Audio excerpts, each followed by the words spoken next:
tayo sa ating Finals MVP. Jonathan, kumpletuhin ko yung pangalan. Jonathan Moses Manalili. You hear the chants. Jonathan, okay. Balikan mo muna. Di ko alam kung sanay ka na mag-champion. Pero siyempre iba pag nag-champion sa NCAA. I wanna know what's going on in your head right now. Mga feelings mo, thoughts mo. Kasi at such a young age, na-achieve mo gantong success sa iyong basketball career. Unang-una is masaya po ako kasi yun nga, ngayon ko lang naramdaman tong back-to-back, lalo na back-to-back and gagraduate pa ako. And siyempre, excited ako and may kabaonte para sa next level. Speaking of next level, balikan natin yan mamaya, Jonathan. Pero game number 2, you had a tough game. You were in foul trouble nung game number 2. Medyo napigilan ka ng konti. Napigilan na yun 12 points pa rin. Game number 3, you bounce back big time. Grabe yung depensa mo. At hindi ka humihingi ng bola dito. Diba? You were just going off the ball. Ang ganda ng movement mo. Letting the game come to you. Unahin ko muna. What was your... Sige, sabihin na natin mindset. How was your preparation mentally going into game number 3?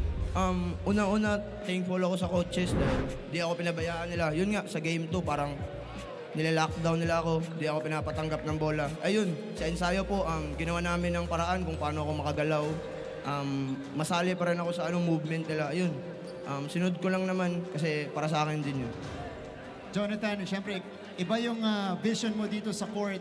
Tinanong ko to kanina kay Coach Allen, may mga instances na nakakabalik yung Perpetual, lumalaban sila because, they're a very good team. Paano kayo nakakabalik doon? Pakiramdam ko, pag nagra-run sila, nasa iyo lagi ang sagot. Pag pumapasok kayo, paano nyo dinisrupt yung flow ng Perpetual today? Siyempre, siguro yung effort namin, di talaga mawawala. Kailangan namin yun. Palagi ko lang sinasabihan nila na, yun, last game na natin, wala nang matira. Buhos na natin lahat. Yun, andyan naman yung Panginoon. Siya na bahala kung anong outcome sa laro.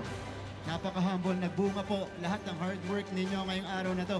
Bago kita pabatiin sa lahat ng mga minamahal mo sa buhay, Jonathan, nabanggit mo na kanina yung next level. Ano ba yung next chapter para kay Jonathan Manalili? Ewan ko, paano ko sabihin? Okay.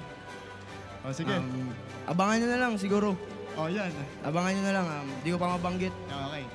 Marami mag-aabang yan sa susunod na galaw mo sa iyong basketball career. Your opportunity now to greet everybody nang nanood sa inyo, sumuporta sa inyo dito sa back-to-back championships ng Letran. Unang-una, sa Letran community na palaging sumusuporta sa amin.